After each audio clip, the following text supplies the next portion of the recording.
feel when your friends are in alignment and out of alignment. Yeah. Like, you really can feel that. And I actually have a really great group of friends who are like, can I give you some feedback? And I'm like, damn, what? And they're like, you seem out of alignment. Can I point to the exact thing that feels out of alignment to you? I'm like, what? Damn. Like this specific, and I'm like, you know they're right. That's amazing. What did you have to do to cultivate that type of, is that an expectation that you set, or do you feel like you're just kind of, those are the types of people that you are attracting to your orbit? Because I got some hype man friends, and I love my hype man friends, but I'm like, I know that if I was doing something crazy, they'd be like, so good, Katie, we love it. So I'm like, how do you? My friends say we love it. Can I give you some feedback? You know, they say women shouldn't be bossy. We're out here reclaiming that word. What's so wrong with being the boss? Bossy. I've been thinking about this a lot because as an entrepreneur, I think you have to be really honest with yourself about what your zone of genius is. So my question for you, Katie, is, do you think you are more of a magician, a maverick, or a muse? A what, or a what? A magician, a maverick, or a muse. Like, these are 3 different archetypes of what your zone of genius could be. Have you seen We Crash? This is ringing a bell. Is this from We Crashed? Yeah. So We Crashed is this show on Apple TV, and it's about WeWork. Yes. Like, sort of the rise and fall of WeWork. Adam Newman, Rebecca Newman. And so there's a scene in the show that made me have this whole existential crisis about myself. No, an existential crisis is a good thing when you're trying to grow, right? Like, what persona am I, right? Okay. What am I most of, a magician, a maverick, or a muse? So the scene is like, Adam Newman's the CEO of WeWork, as we know. And his wife, Rebecca, is starting to get kind of jealous of his success. Yeah. So WeWork's crushing it. Also, there's this interesting dynamic where, like, Rebecca Newman's cousin is Gwyneth Paltrow. So, like, everybody's successful around her, and she's starting to, like, feeling a way about it. And Adam Newman's on the cover of Vanity Fair, and she's like, I want to be on the cover of Vanity Fair too. So she hires this PR firm, and the PR guy walks in and he's like, I got one question. We don't have to have a whole meeting. I only need to ask you one question. The one question is, we're preparing to lean into your brand, is, are you a magician, maverick, or a muse? Okay, so there's a piece of this that I think you left out, if I'm remembering correctly. Yeah. Which is that America Ferrera's character comes in, right? And she is like the external woman that comes in to have a leadership role at WeWork, who's not Rebecca Newman. Yes. And Rebecca starts feeling some type of way about it, because that woman also is very powerful and very strong. And I think Rebecca senses that contrast of like, oh, that's a different style than I have. That's not how I am. And so where do I fit into all of this? This is not only is that other woman a different style than her, but it's almost like that other woman's style is being appreciated more than her style, because Rebecca had really inspired a lot for Adam. And so she answers the question, and she's like, well, I'm a muse. She answers the question, and the PR guy is like, well, muses are not on the cover of Vanity Fair. Muses are on the cover of other things, other magazines, but like Vanity Fair, Forbes, for example, those are not like muse archetype covers. And she goes, well, then I changed my answer. That's me. I'm like, oh, well, what's the better one? Yeah. But I think so much of our culture is like, thinks about the maverick, right? And she ends up having this whole journey where she's pursuing goals that may or may not be in alignment with who she is. And is that before or after the WeWork camp meltdown? Because remember, there's after. It's after that? I think was it's like, after. There's something that teased that up too, and she kind of has this meltdown. So I was curious if it was that, who am I? What type of, like, what role do I even play in this company? Because I think that you mentioned the existential crisis. I think this can happen for people where they suddenly become aware that, like, some of the people around them might have strengths that are very different than them. And then they start like, okay, well, now it's almost like the what do I do with my hands thing, where you're like, I don't know how to be now. Like, I'm confused. Okay, so I want to ask you, what do you think you are? And then I would love to do a little quiz that you can play with me and also our audience about like which of these three you are. We can all take the quiz and you guys can write in the YouTube comments what answer you got. But first, before we do that, I'm curious what you would say up front before Gut the instinct. Quiz. Gut instinct. I'm saying magician. I think I'm probably, that one is ringing a little bit true. Like Muse doesn't resonate. Yeah. Maverick, I'm like, I'm not that like much of a risk taker. So process of elimination, I'm going to go magician. But I guess I'll let the quiz tell me for sure. Okay, so here's the quiz. Which archetype are you? Okay. Question number 1. When faced with a new opportunity, you A, immediately can envision all the possibilities, B, see it as a chance to do a unique thing, or C, think of creative ways to approach it. Probably C. Okay, great. Question 2. Your ideal workspace looks like A, filled with quotes and images that spark your imagination, B, a minimalist distraction-free zone where you can make bold moves, or C, an artistic open space for creativity. A. Okay, got it. Next question. In a team setting, you A, provide innovative ideas and inspire others, B, encourage bold actions and push the team, or C, foster a collaborative environment. This is where it gets into the piece where you're like answering, you're like, Yep. what's better? You know what I mean? It's almost aspirational. No. Like, well, what do I want to be? But okay. What do you do? Innovative ideas to inspire others in a team setting, encourage bold actions and push the team, or foster a collaborative environment. I'm going to go, I'm not as good at collaboration. I'd say A. Oh, interesting. I Okay. actually think I'm better at A. Okay, beautiful. Last question. When it comes to learning and personal development, you A, seek out unconventional knowledge, B, pursue mastery in areas that set you apart, or C, immerse yourself in artistic cultural experiences. Ooh, okay. So for this one, I go B. B. So I'm kind of all over the place. Okay, so what did you have mostly? What did I say? I had You had a two C's, an Cs. A, and a B. 2 C's, an A, and a B. Okay, great. So mostly A's is the magician. Oh, You're a okay. visionary, a dreamer. Your imagination doesn't know bounds. So if you think of examples, J.K. Rowling, Steve Jobs. Okay. Right? Mostly B's is a maverick. You're a bold, fearless trailblazer, not afraid to like do something different.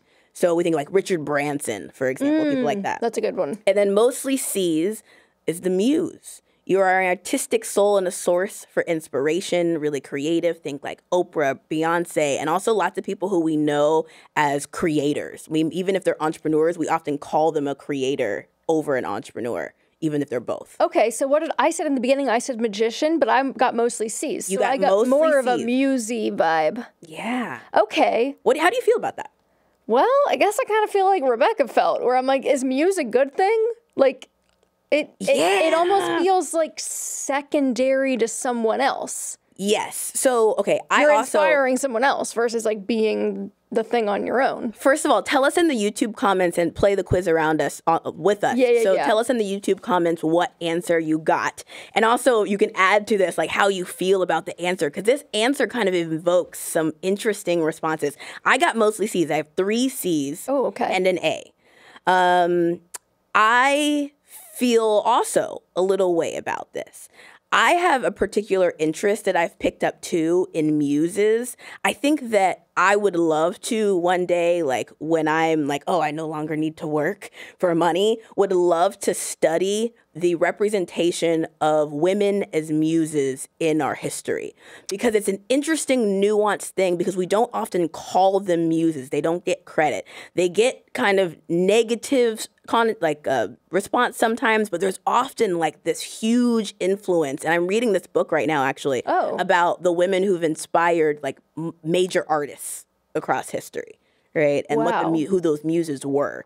And it's an interesting thing, though, because our culture doesn't really we value the maverick over everything, particularly in entrepreneurship. We're like, I'm going to get my Richard Branson on. Yeah. And so I think sometimes it feels uncomfortable to be like, wait, I'm not that. Does that mean I'm not an entrepreneur? And then we don't have that many examples in our society about that. So you're like, I'm not sure how I feel about it. It sounds like I lack the inspiring figureheads, if you will, because I'm having a hard time thinking of trailblazing women, which again, I'm going straight trailblazing. That's like the Maverick thing. That's innovator. You are on the next level, right? You're pushing everyone forward like that. And that is very aggressive. And you get this sense of like quantum leaps versus the muse, which it's a little more artsy. I almost get like a softer feel. And I'm not sure how I feel about that either. Because I think to me, it's almost as though in order to be driving things forward, it needs to be a little more aggressive. So can you break down, are there other qualities or qualifiers that you would, like, do these things have definitions that we can work with? Okay, good. Yes. So let's talk through them. And also not just the definitions, but like goals that might be in alignment or not in alignment for you based on your archetype, right? Yeah. What feels typically right for your soul. And by the way, you get to decide what feels right for your soul, but like it's a good gut check for me. Like I'm doing this work right now for myself because I'm realizing, maybe I'm so much more of a muse than like I think I am. I want to be a maverick, but like maybe I have to find my strength in who I really am. I probably would feel much more in alignment that way. So the magician is a person who's a visionary. They're usually charismatic. They're able to like turn ideas into reality, right? Do you know the Enneagram structure? Have you taken that quiz? I think I'm a 3. Interesting. Okay, so magicians often are Enneagram type 3, right? They kind of lean that way. Crossover. You might be a crossover, yeah. Of course, like you probably are a crossover. We like don't have like only one skill set. You mean it's not black and white? No, it's not. It's never solid lines of never black and white, right? But for a magician, like a goal that might feel in alignment, which is interesting because we were talking about like Rebecca Newman wanting to be on Vanity Fair and on Forbes, and like that's not where we see muses. We see them on other kinds of things, which I'll talk about. But for magician, like maybe starting a blog or journaling to share your visionary ideas is a great thing that's like in alignment. Check. Establishing yourself as a thought leader in your field through speaking engagements, workshops, public work to sort of show your thought leadership. Writing a book or creating a course, like sharing a unique philosophy or technique or innovation. And like if you want to be on a cover, maybe it's like Fast Company, Wired, Entrepreneur magazine, right? Is where you see the magician. Love that. For the maverick, it's like rebel, disruptor, like making these like status quo changes, taking big risks, almost like we call them like the outlaw. So, and also from an Enneagram perspective, if you've taken that quiz, like leans towards Enneagram 7. What are you? On the Enneagram? I don't remember, girl. I don't know. There's so many quizzes. I don't remember. I think the quizzes that feel meaningful to me stick with me. I think like maybe some more human design stuff, like it sticks with me. The Enneagram one doesn't like stick with me, and I think you should be able to like take the stuff. Like these quizzes are supposed to empower you. So you take the stuff that works for you and you throw out the stuff that doesn't. Maybe the Enneagram, like it just didn't resonate. And TBH, that one had so many questions. I feel like I remember thinking, like, we're not done with the questions yet. Jeez, I already answered so many of these. I probably was like, you know what? I'm gonna read these myself and be like, 3. Yeah, which is funny too because I'm always asking you to do a quiz with me and answer these questions. So you're probably thinking too, like, oh my gosh, all these damn questions. I'm like, can I get a one-sheeter? My questions only got 4 questions. Whatever. Yeah, this isn't too bad. Okay, so for the Maverick, some goals that might feel in alignment are like finding a specific niche skill that sets you apart and like mastering it. Getting yourself to a point of financial independence so you can take the big risks that you want to. Love. Diversifying your ventures so you're working on like a robust portfolio of things. And like if you want to be on the cover, like Forbes, Inc., Rolling Stone, those are sort of like Maverick kind of publications. And then for the muse is really responsible for like creativity, inspiration, influence, which is interesting when we talk about influencer, right, and personal brands, providing the spark for new ideas and movements, right? I think about some of your like the activism that is part of your work too, thinking about this. So goals that feel in alignment for the muse, creating beautiful, inspiring workplaces that like reflect your values, starting a blog, a YouTube channel, or Instagram account to share your creative process and inspiration, expanding your brand and business to have a range of products and services that inspire you and really centered around what inspires you. as opposed to just what other people want, and then collaborating with other artists and creatives on a large scale project or exhibition or something like that.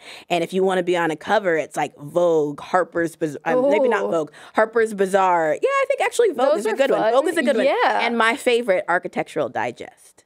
Oh my God. That's my dream. I want to be. And actually, that was the thing that made me question this, because I thought about, well, what would be like the cover of the magazine you would really want to be on? And if I'm honest with my soul, it's like Architectural Digest. It's like you want to be known as an artist, right? I think I'm just now being aware of that. Okay. I think if I would have answered this 2 years ago, I would have been like Maverick all the way. Like I didn't see the magician in myself. I think a lot of like the stuff around apps without code and like that version of myself, I think I was more comfortable leaning into magician. But I think at the end of the day, who my soul is probably way more muse than I'm willing to admit. And the places where I can tell that is where I look at like what kind of publication would I want to be on, or an even better one is, in your business or in your work, what's the stuff that lights you up the most?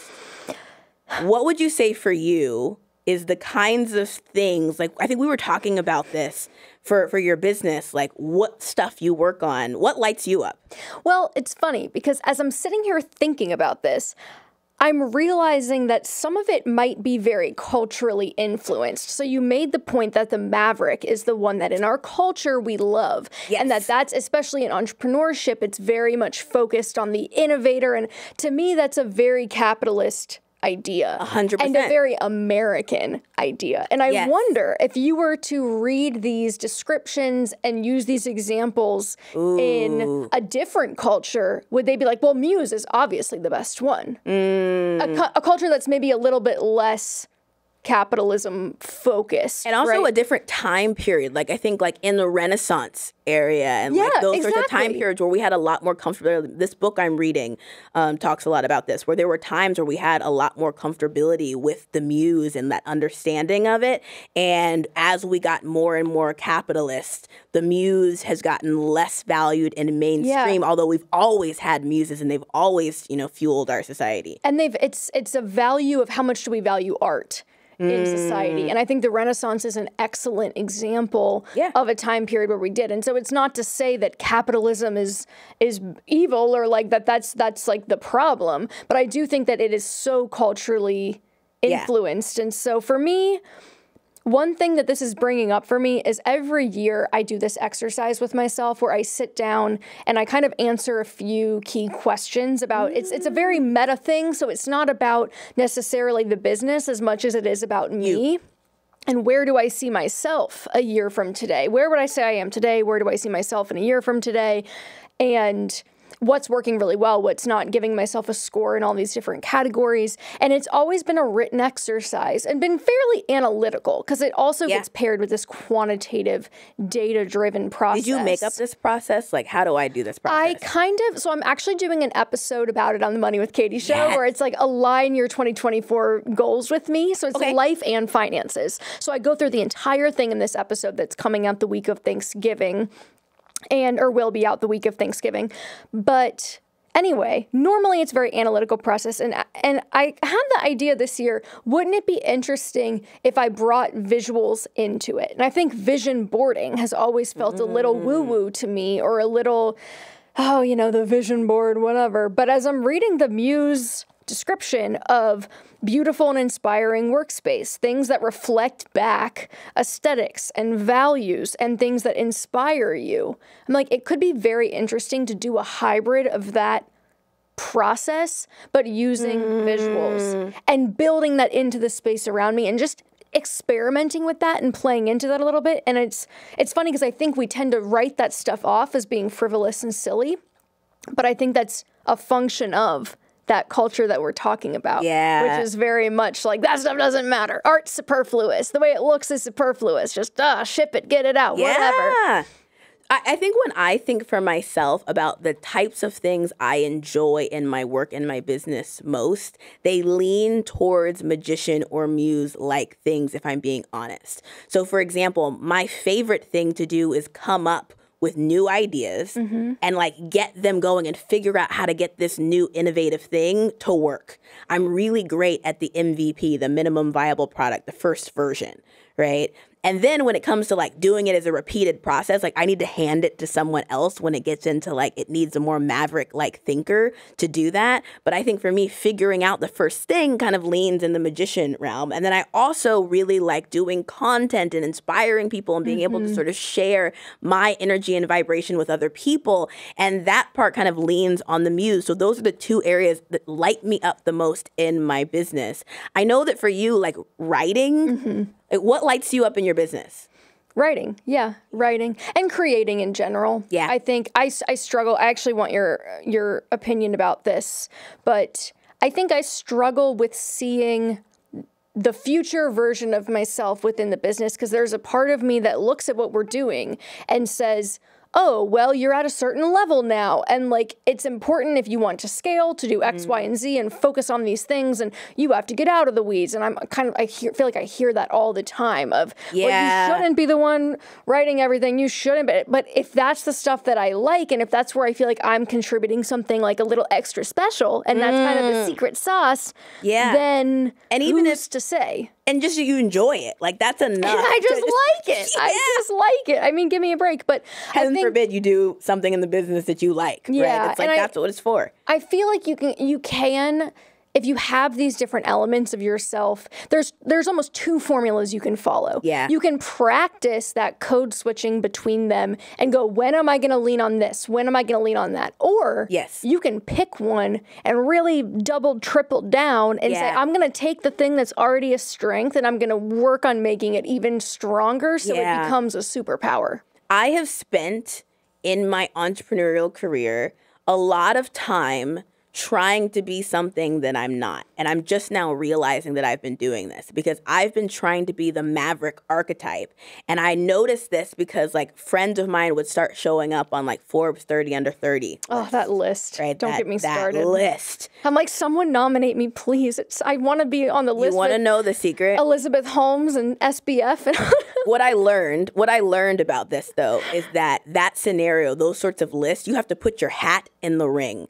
And for years, I would watch my friends like crushing it, getting on the list. Are you on the list? Yes. I had this whole journey around this because I was watching.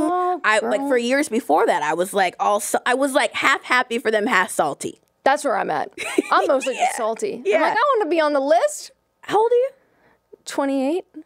Oh, okay. I'm about to turn 29 in December. Okay, so I had this like deep, like kind of like jealousy, right? Okay. And I actually went through this journey and experience because what I realized is like the way that those lists work is you go ask other people that you know, hey, can you nominate me? Or you ask someone to nominate me. You put your hat in the ring. Those lists don't just happen. People put their hat in the ring. So one year I was 29, feeling sorry for myself. Biological clock is ticking. My biological clock was ticking, and I was like, girl, what you gonna do? What are you going to do? And I went through the list. I went on, like, they publicized the list. And I happen to, like, I've developed a great network. So I know people who are on the list that I can sort of email. And I emailed every single person that I knew on that list. And everybody was like, they thought it was so normal. They were like, yeah, this is how it works. Like, I'll put your hat in the ring. You know, just tell me what you want on the form. They have to fill it out. So like make it easy for them and they publish it. And now that I'm on the list, I realize that I get the email every year that's like, hey, who do you know who'd be a good fit for this? Like that's how it works. You put your hat in the ring. All right. Well, then Tara, I got a question for you. Yeah. Well, I'm like, let me get that form ready for you. 100%. No pressure. All the cameras are pointing at you. 100%. Done. Well, anyway, look at that. Okay. I think I spent a lot of time trying to like, I want to do it. And to be honest, when it happened, it was like, it felt good for a second. Yeah. But you know what feels even better? Like the squeal I feel when I'm like putting on my outfits and doing something creative, like that actually fires me up. Or like when I figure out how to like use AI to do something and I'm like a magician, like those things feel better. Yeah. And you know what? You are actually kind of the perfect example of this, because I would say the way that you've approached this project is very much leaning into that museness and the creative direction. And I think we've talked about this before, but this idea that when you unapologetically kind of, you take up the space and you're as big as you can be, it inspires other people around you. And that is literally definition of muse. And so I'm leaving our last filming and I'm like, well, I got to step my game up. I'm like, I want to have fun outfits. I want to do this. Well, what should I wear? And you're like, oh, I got a Pinterest board for you already. I definitely have an outfit you Pinterest mused board for you. so hard for me. And then I'm like going home ordering the suit. So it's like a ripple effect. It's fun to hear you discuss that journey, but then to me be sitting here looking at you, the product of the journey, being like, yep, can attest. I'm in the middle of Totally it. I definitely haven't figured it all out because I now see places in my life that I designed for, I want to be the Maverick, that I have to now redesign, and it's going to take me a minute, and I want to have patience with myself to redesign. By the way, I appreciate how you responded to me making that Pinterest board of outfits for you. I didn't share it because for a long time because I was worried you're going to be insulted. Like, or you had told me your experience with sort of beauty dressing up, and I was like, I don't want her to feel like this is the thing she has to do. I just am always on Pinterest, and I have, for all of my friends, I have a Pinterest board for them. That's like that's a normal thing. No, I thought for it me. was tremendously flattering. It's like so flattering because it's like, oh wow, this is how this person sees me. And to like look at it and be like, wow, I love everything on this board. It makes you feel very seen. And I think that's the superpower of the muse, is like letting other people feel seen and uniquely inspired. Yeah. Have you ever heard, what is that word that means, there's some word that means the way that you speak. It's like kind of, I think, a gift. It's that when you speak to a crowd, each individual person feels like you are talking to them. Oh, yeah. That is kind of a musy. I'll percolate on what that word is because I can't remember it off the top of my head. But there are some like really good fitness instructors, the really famous ones, and public speakers. Like those are the people where when you're sitting in a crowd and you're like, that's weird. Like I feel like they're speaking directly to me right now, and I feel very seen. To me, that's the other like muse. I would add public speaking and persuasion to the muse toolkit. We'll be right back to the conversation after a quick break. Okay, back to the show. One of the dynamics of, I think, a lot of these archetypes is that when you are really leaning into your zone of genius, you can be like magnetizing for other people in a good way, but also you have to be careful with that strength. How you have to be careful with your strength is something that I'm learning. It's like a nuance of the journey that I'm on. So I'll give you 2 examples. I have a friend who, like, I think she sees me and from the outside it looks like, oh, like Tara's crushing it. She's doing all these things. And I think she's really wanted to at sometimes approach entrepreneurship, business, life, the same way that I'm approaching it. But she's a different persona. I think she's even more of a muse than I am. I still have some magician stuff there, which I think sort of lends itself to these more like capitalist moves. Maybe not as much as the Maverick, but or in a different way than the Maverick, I would say. A lot of my business moves have been around like, I'm a magician, let me show you what I'm doing here, right? And so what happens is my friend sort of responds to how I'm doing it, and she tries to do it that way too. But it is not in alignment with her. Like, as even more of a muse than I am, like, she needs a lot more of time to, like, sit, think, like, receive the download. And I actually am super inspired by her. Like, she operates as my muse in a lot of ways. Oh, wow. But because she's responding to me trying to be a Maverick, right? And so she's like, oh, I got to do that too. So then she starts to sort of emulate those behaviors, but then it really feels out of alignment with her. And this is a huge component of our relationship. I also have other people in my life where like they're a different persona and I feel pulled to be like them. And I have to be like, hold on a second. Like, this part is not me. It doesn't feel in alignment. So like not getting pulled into your friends or other people's styles is another dynamic of that. When do you feel the most out of alignment with this? Or were there moments like specifically that triggered that? I'm curious. So it wasn't in the moment of me doing it, but sort of looking back on it. Yeah. I think in 2021, I started acquiring other businesses, and I was like, oh, like I want to be like I started this obsession with Bernard Arnault and like LVMH, and like got really excited about that. The listeners of episode whatever that was are so well aware of your obsession with it. So I love LVMH. What I love about deals, though, what I didn't know then was like it's not that I love that there are people like that you're doing the big move. That's actually not quite the part of it that I love, and that you've got this whole portfolio. The part of it that I love is that doing a deal, negotiating a deal requires like creative brainstorming of figuring out like what is this person trying to accomplish? How do I get this for them? And that creativity of it all is the part that excites me. Yeah. But I didn't get that at the time. And so I'm doing these business moves that are like, I don't know, this feels kind of weird, out of alignment, but like, I got it, like, this is the thing to do. And I was like so focused on it. That probably was a big moment where I just like, I was doing stuff that didn't make sense for me.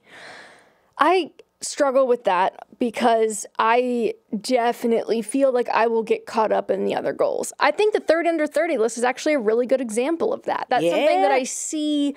I don't really think of other personal finance creators as competition, so to speak, but there is a sort of benchmarking where you can see what everyone else is doing and the accolades that they're getting and the recognition and the growth. And then you start to be like, oh, should I be trying to get that? Like, uh-oh. And you start to kind of second guess yourself and doubt yourself. But I like that that's why this exercise is so powerful, because it so clearly defines a lane for you to be like, well, that's not you. It's cool. That has nothing to do with you. Yes. And I have said this to myself so many times, like, just stay in your own lane. Stop looking around and trying to see what else, like, no. Trust your vision. And just every day, wake up and try to execute a little bit more on that. So it's funny when you're like, what cover of the magazine would you want to be on?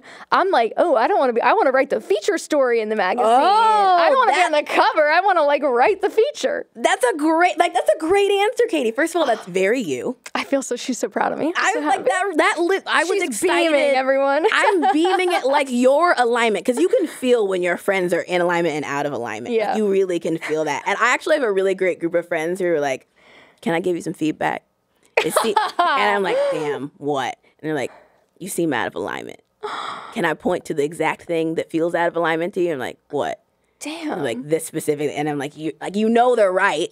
Right. That's amazing. What did you have to do to cultivate that type of, is that an expectation that you set, or do you feel like you're just kind of, those are the types of people that you are attracting to your orbit? Because I got some hype man friends, and I love my hype man friends, but I'm like, I know that if I was doing something crazy, they'd be like, so good, Katie, we love it. So I'm like, how do you? My friends say we love it. Can I give you some feedback? I think my friend I was telling you about, who's even more of a muse than me, I got this from her. She's like this. And I think her standard of being willing to give that feedback has changed the culture of my friend group. She inspired it. Well, that's powerful. Yeah, because she's really a powerful muse. And I think every time she's in alignment with that, these are the byproducts of stuff like that. That's the ripple. That's exactly the ripple I was talking about. I love, okay. Yeah. And oftentimes for her, doing the thing of like producing the work that like for example, if she wanted to share that idea with the world, kind of creating the production of the thing and like, you know, industrializing it and finding a way to scale it, like that's not really in alignment with her. And I feel like her and I as a friendship have this like balance where I get to share some of the things in like more of like a scaled up kind of way that she thinks of, and be like, hey, thank you so much for like even giving the idea or inspiring me to do that. So like that's what I think a good dynamic of that looks like. Another practical application that I see of this is in finding co-founders and thought partners where if you know that you are one of these things and you're like, I am such a maverick, but oh my gosh, like I need a muse. You can almost shape your search, almost a hiring tactic. And not that you'd take it that far with hiring and like you're asking someone, so what do you think? Are you a magician? But you can kind of sense that with people, I think. And so actually in the comments, if you are now thinking about, if you have a co-founder, you have a thought peer, Put it in the comments what you think you two are, and if you're both the same, or if you're like, oh no, now that I'm hearing these definitions, I'm realizing that like we're actually complementary skill sets. It's like the magician and the muse, or the what are we each as a combination. How are we feeding this dynamic? And if you don't have a co-founder yet, or there's something that you want to do, what do you think you would need in entrepreneurship as a balance? Or what are you and what would you need if you don't already have that balance? Yeah, that's really interesting. That's a lens I've never thought about it through, because people often talk about like, oh, if you're technical, you need a non-technical, or a non-technical, you need a technical. We think about that lens and complementary. We think about like skill. Yeah. Like tactical skill compatibility, but maybe not like how do we work together? Because as a society and the macro level, we work together. These three personas all help each other and like push things forward. Yeah. So what about, you want to kind of wrap up today by talking about different entrepreneurs that we see as fulfilling these archetypes? Because I think having an avatar can be really helpful, because there are successful entrepreneurs that fall into all of these categories. So if you can kind of have your entrepreneur guardian angel to be like, oh yeah, I'm that. Who's a maverick?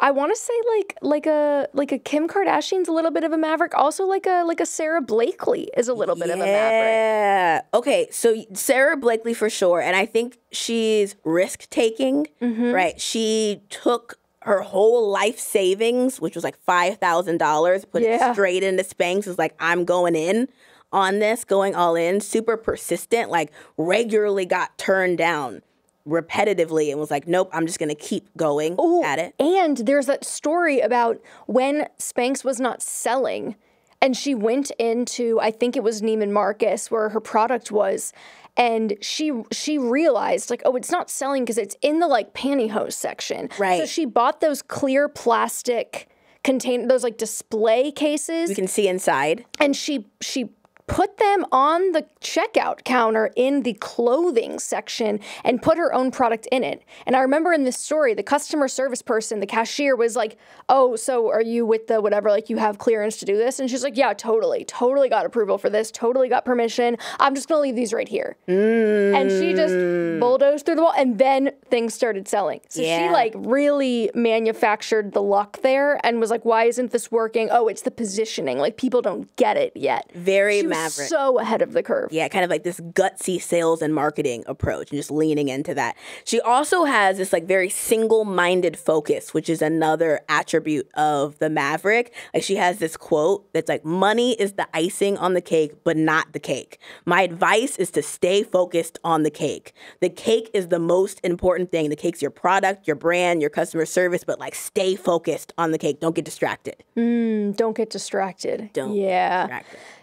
That's where a strong vision comes in really handy, and a really good understanding of what you're trying to do. I think someone else that I would consider similar to a maverick, but maybe more on like the magician end of the spectrum, would be like a Steve Jobs. Very magician, for sure. Because he is like the executor, right? He is so involved in every single detail, down to packaging, and he was started to think about things that no one else. See, and in my mind, I'm like, that's a little musy too, but you know. Yeah, I think people are probably like, in reality, you're probably a percentage mix, and we're all different percentage mixes, right? Yeah, because he was obsessed with the packaging, the typefaces. He kind of had that Henry Ford element where, like, when they asked Henry Ford about, you know, coming up with the Model T or whatever, and he's like, well, if I asked people what they wanted, they would have said a faster car or a faster horse. Yeah. And he's like, you got to show people what they want. Yeah. And that's like a very Steve Jobs approach. Said that about the iPod, right? Like, if you ask people, the same example is if you ask people what they want, they're going to ask for a better Walkman. Right? Yeah. And so he was like, this is the parallel to Ford. It's like, I can't ask people, do you want an iPod? They don't know what that is. Yeah. They're going to give you another MP3 player. And so I'm going to be the creative genius to magically, and that iconic presentation he did where he like pulls this out of his pocket and he's like, all of these songs in this small device. That's very like magician, like doing these sort of creative, innovative things. His whole thing too around freeing the mind and creative thinking. I think he took a lot of time off and like traveled the world, and he was taking in a lot of inputs, but there's that really good commencement speech that he did for Stanford that is very it just gives you chills. But he talks about trusting that the dots will connect down the road and like following your intuition. I have always really resonated with that idea of those little intuitive pings and trusting. It's like if you're getting the sense to go do something, not questioning it, not being overly analytical about it, and trusting that, okay, in retrospect, it's all going to make sense, but there's something here, and I'm going to just trust that inclination. Yeah. Okay. That's good. And I think from a muse perspective, an example of someone who's a strong muse might be like an Oprah, Beyonce. Like we call these people typically like creators, although I think Oprah gets a lot of like entrepreneurship credit, but I think that's towards the end of her career. At the beginning, we sort of called her like talent. As she started on her show, we would have thought of her as that way. But she, on her show, chose to cover topics that were like really close to her own heart. Like it wasn't only like, here's what the analytics say about what other people are going to like. It was about what inspired her and excited her. And that ended up being exciting, inspiring for us. But like she followed that. Okay, can I just tell you that that's so funny because I love that is our muse example, because that has been my guiding principle for the Money with Katie show kind of the entire time, which is like, even if a bunch of people are asking for it, if I don't feel connected to it, I'm not going to do it. Because I think the magic is in the enthusiasm and the innate passion about the topic. A very Maverick thing to do is like, what are the analytics? We lean into all of what the customer wants. And a more sort of magician or muse, you can do it in different ways. It's like, how do we, muse is more like what inspires me. Magician is sort of like maybe people, it's almost in the middle of like people maybe don't know that they need this thing, but I have this idea, but it's still connected to like their needs in a different kind of way. But yeah, I love that for you is driving. I'm like, so maybe because it's sometimes nice to get that type of permission or to know like, well, someone's done it before, because it can be very isolating and a little bit, there's no playbook. So you're kind of like, I don't know, is this dumb? Am I dumb to not be using a more data-driven approach here? I love data, but there are some things that you just kind of have to feel it or not feel it. And honing that trust is a practice. That's like an everyday thing where you're waking up and trusting your own gut and your own decisions. I'm going to share this book I'm reading with you. It's like 9 muses and like the artists that they inspired. Do. Another thing that's really useful that Oprah does to help lean into being a muse is this on and off work schedule. So almost thinking about schedule around like just your schedule being seasonal.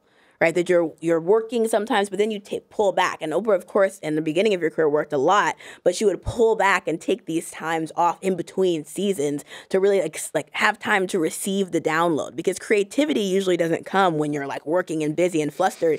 It comes when you chill the heck out for a second and like are receiving of that. That's kind of the oxymoron of all of it, is that when you feel creatively stifled or like something is not going well, you feel like you have to squeeze harder. It's like, gotta work harder and effort more and effort harder. When in reality, it's kind of the opposite effect. It's like the finger trap where the more you strain against it, the more stuck you get. That's why we're talking about like being in alignment, right? I think lastly for Oprah as a muse, like she really leans into diverse different things, which is almost the opposite of what the Maverick does.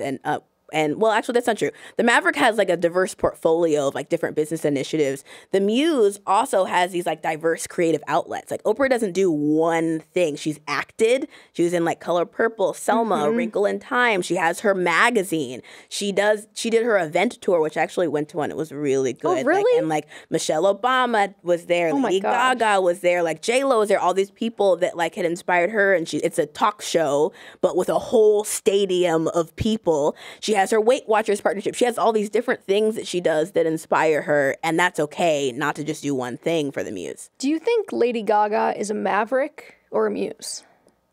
Muse. Muse? Yes, she's one of my muses. I love Gaga. I think, you do? Yes, I love Gaga. So it's funny because this has been a very revelatory episode for me because I'm now realizing like, oh, wait, there's a reason that I feel drawn and inspired by these people, and that I can actually go and proactively seek them out and try to learn more, and that could be a bit of a shortcut for me to get over some of the, it's like a decision-making shortcut. Yes. Like, is this right for me or is it not? And some of it is gut, but some of it is even looking at Oprah. I mean, Oprah's a huge expander because it's like, look at what she's built just based on her like interests and personality. Like, there's really no ceiling for that. I think that's right. Okay, well, I think that's a good place to end, and then we can go work on my 30 under 30 application. Absolutely, and I'm also so happy that I talked you into doing this episode topic. You were like, I'm not sure that's a good topic. I was like, do you think that has 40 minutes worth of material? And you were like, just trust me. Like, we'll get there.